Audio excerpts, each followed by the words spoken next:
په پنجاب کې دوه پنجابیان ولګېده او یو پښتون چې دی نو هغه یې ختم کړو، هغه یې د دنیا نه رخصت کړو. ویډیو راسره مکمل وګورئ، چې څومره کسان مې ویډیو ګورئ ضرور یې شیر کړئ که نه چې دې پښتون ته ضرور انصاف میلاو شي.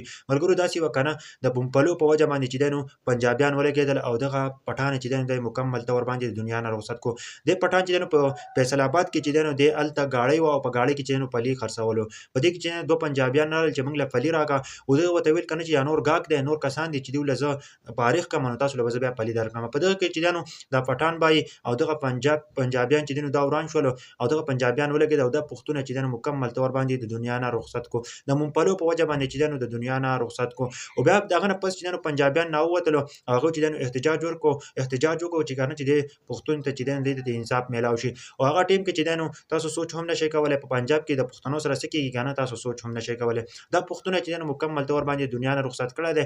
اوس په دې باره کې تاسو څه وایئ ښه باندې کمنټ ضرور وکړئ. او په پنجاب کې چې دی نو یو بله طریقه هم شروع شوې ده چې کله هلته پښتون لاړ شي که نه چېرته کاروبار کوي نو هغوی به چې دی نو د عدالت نه یو پیپر راغلي، هغه پیپر به چې دی نو د ځان سره ګرځوي نو دوی به په پنجاب کې هم چې دی نو ګرځېدلی شي او چې په پنجاب کې ګرځي د هغه نه باوجود چې دی نو دوی بیا هلته کاروبار هم کولی شي. که چېرته تاسو پنجاب ته لاړ شئ تاسو هلته کاروبار کول غواړئ نو تاسو به داسې چل کوئ چې اول به پیپر راخلئ، د هغه نه پس چې دی نو تاسو په پنجاب کې ګرځېدلی شئ. ملګرو دا اوس په پنجاب کې چې دی نو یو واقعه راغلې وه، پښتون وروره چې دی نو مکمل طور باندې د دنیا نه رخصت کړی. په دې باره کې څه وایئ ښه کمنټ به ضرور کوئ.